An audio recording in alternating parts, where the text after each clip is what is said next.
पेसा act लागू करने को लेकर जो है झारखंड सरकार एक बार फिर से पहल कर चुकी है और इसको लेकर जो है कई कार्यशाला जो है इसके विचार को लेकर आयोजित किया जा रहा है। और आज पहली कार्यशाला जो है रांची के एक निजी होटल में आयोजित की गई, जिसमें जो है प्रमुख झारखंड की प्रमुख समाज सेविका जो है दयामनी बारला, जो लंबे समय से पेसा एक्ट को लेकर लड़ाई लड़ रही हैं, आज वो भी शामिल हुई। उनसे जानते हैं कि आज की कार्यशाला में क्या कुछ हुआ।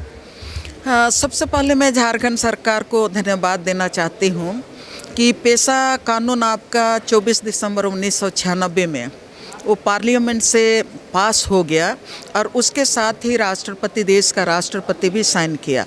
तो 1996 के बाद जितने भी आपके पांचों अनुसूचित क्षेत्र के जो देश में जो 10 राज्य हैं उसके साथ झारखंड भी है। तो लगातार जो पेशा कानून में जो 23 जो शक्तियाँ ग्राम सभा को दी गई हैं, पांचवें अनुसूची के ग्राम सभा को दी गई हैं, उन तमाम कानूनों को देखते हुए पूरा देश ने, झारखंड ने भी आदिवासियों को स्वशासन का अधिकार मिला है, अपने जल जंगल को, ज़मीन को अपने तरह से संवर्धन करने का, विकसित करने का अधिकार मिला है।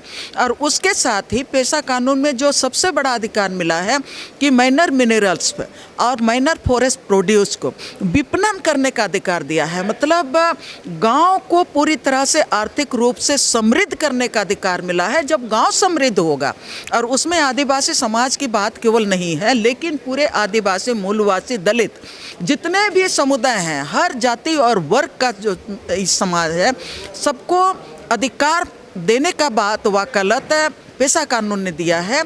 और उसको लेके हम लोग लगातार संघर्ष करते रहे कि मैंने ग्राम सभा को ये अधिकार है, ग्राम सभा को ये अधिकार है, आपको देना पड़ेगा, देना पड़ेगा। और झारखंड में जितनी भी लड़ाइयाँ लड़ी गई, जितने भी जन आंदोलन हैं, वो पेशा कानून को आधार बना के ही लड़ाई लड़े और बहुत सारे जन आंदोलनों ने अपनी जीत दर्ज की है। लेकिन जो आज इस लंबे समय में कभी भी सरकारें आई और गई, लेकिन किसी सरकार ने आम जनता के साथ कभी भी संवाद करने का काम नहीं किया। ये पहला सरकार है जो पेशा कानून को लेके पेशा पर विचार गोष्ठी कार्यशाला का आयोजन किया। उसलिए ये भी झारखंड सरकार को धन्यवाद देते हैं। और जो 4 मंत्री यहाँ पर उपस्थित थे, जनता ने, जो आम पब्लिक ने जो सवाल उठाया, तमाम सवालों को गंभीरता से सुना।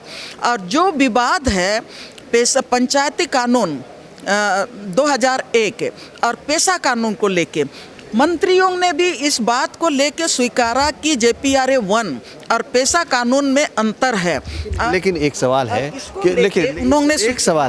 कि जिन उद्देश्यों के साथ झारखंड अलग राज्य बना, लगभग लंबा समय हो चुका है, लेकिन वही उद्देश्य पूरा नहीं हुआ और सरकार ने लगभग जो है 20-25 वर्षों के बाद जो है इस तरह की कार्यशाला का आयोजन करती है। तो क्या कहेंगे, ये झारखंडियों के लिए दुर्भाग्य क्या बात है? एक झारखंड के लिए, झारखंडियों केवल के लिए नहीं, झारखंड के लिए दुर्भाग्य।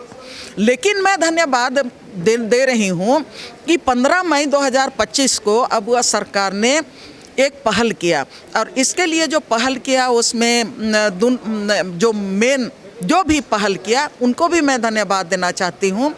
के राजू जी ने भी बहुत पहल किया, उनको भी धन्यवाद देना चाहती हूँ। और एक तो देर ही सही, सबने ये स्वीकार किया कि 28 साल हो गया पेशा कानून के बने हुए, थोड़ा सा देर ही सही, लेकिन देश का एक मॉडल राज्य के रूप में हम पेशा कानून को लागू करेंगे। और जो जितने भी प्रावधान हैं उनके साथ हम इस राज्य में पेशा कानून को लागू करेंगे। ये 4 मंत्री यहाँ पर मौजूद थे, चारों मंत्रियों ने ये बात कही। और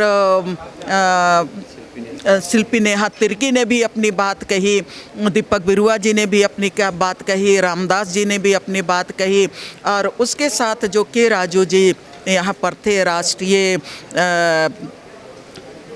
आदिवासी इसके के राजू जी, जिनके पहल पर भी ये कार्यक्रम हुआ था, सब ने ये बात को कही। तो हम लोग आज सरकार को धन्यवाद देते हैं कि एक अवसर दिया। और निश्चित रूप से उम्मीद करेंगे कि सरकार इस में आगे बढ़ेगी। और हम लोगों ने भी ये दावा किया कि सरकार तो हम लोग बनाते हैं और हमारी सरकार को हमारी बात सुननी पड़ेगी। एक चीज़ देखने को मिली कि पंचायती राज विभाग के द्वारा जो आज PPT प्रेजेंट किया गया लोगों के बीच, उसमें काफ़ी खामियां थी, उसको लेकर भी आप लोगों ने आलोचना की है।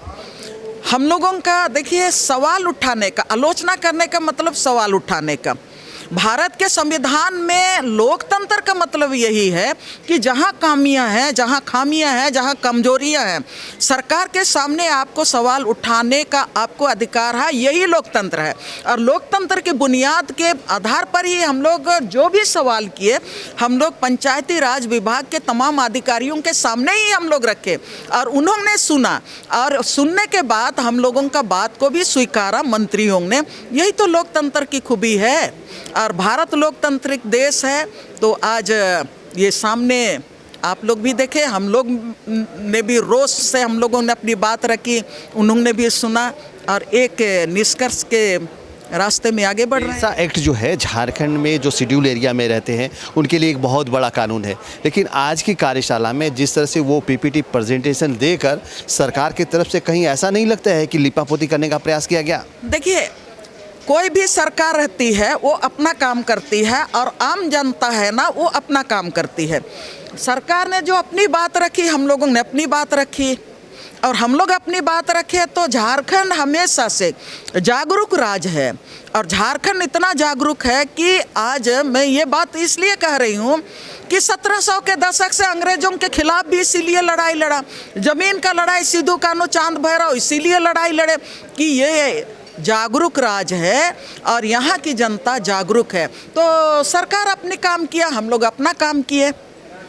बिल्कुल, देखिए आज की जिस तरह से पेशा एक्ट को लेकर जो विचार गोष्ठी आयोजित की गई थी, इसमें शामिल होने के लिए दयामनी बारला भी थी और उन्होंने स्पष्ट तौर पे कहा कि आज की गोष्ठी में जिस तरह से सरकार ने पीपीटी के माध्यम से जो प्रदर्शन लोगों के बीच में दिया उसमें कई खामियां थे। इसको लेकर जो है इन लोगों ने लगातार आलोचना भी की और आने वाले दिनों में इसमें सुधार भी हो सकता है। अपने सहयोगी राकेश सोरी के साथ Kumar Kamesh, news alert India, Ranchi.